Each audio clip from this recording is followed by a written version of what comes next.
Bom dia, mais um estudo do Vem e Segue-me nesse dia 20 de agosto. Hoje eu vou compartilhar aqui 1 Coríntios capítulo 6, versículo 18 em diante. Aqui o apóstolo Paulo, ele está escrevendo aos Coríntios e ensinando a respeito da lei da castidade, tá bom? Eles estavam com algum problema ali em guardar esse mandamento especificamente. A lei da castidade, ela existe duas situações dentro dela. Uma é quando a pessoa é casada e trai o seu cônjuge. Isso é chamado de adultério. Tá bom? A outra condição dentro da lei da castidade é chamada fornicação. Tem o adultério e tem a fornicação. A fornicação é quando a pessoa ela não é casada, né, e tem relação antes do casamento com outra pessoa, fora de um casamento, né? Então isso é chamado de fornicação. Então essas duas condições é a lei da castidade. De maneira que o bispo, quando ele vai fazer uma entrevista que a pessoa quer entrar no templo, essa é uma das perguntas que ele faz, né? Tanto faz se a pessoa é casada ou se a pessoa é solteira. Ele pergunta: você vive a lei da castidade? Então serve para as duas situações aí.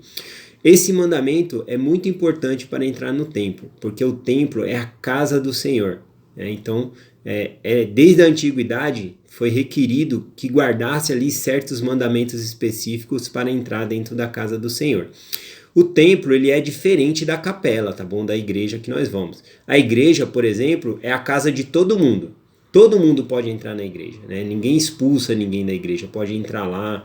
Todo tipo de pessoa pode entrar na igreja que não vai ser expulsa, né? Então, a igreja é como se fosse a casa de todo mundo.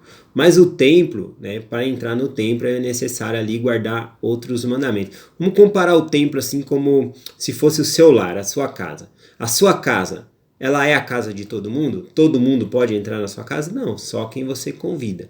Então, o Senhor ele convida todas as pessoas para entrar no templo que estejam guardando os seus mandamentos. Esse é o requisito que ele quer de nós, tá bom? O apóstolo Paulo, ele falou assim, a respeito aqui, no versículo 18. Fugir da fornicação.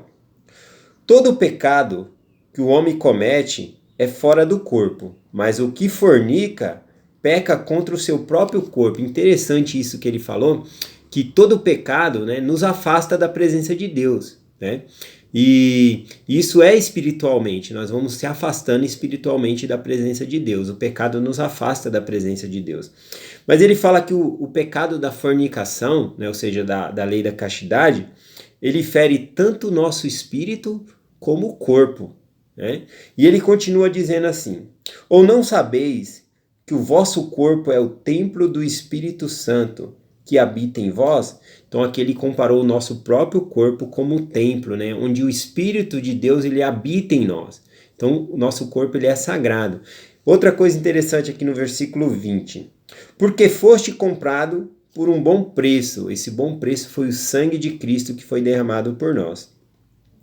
Glorificai, pois, a Deus no vosso corpo e no vosso espírito, os quais pertencem a Deus.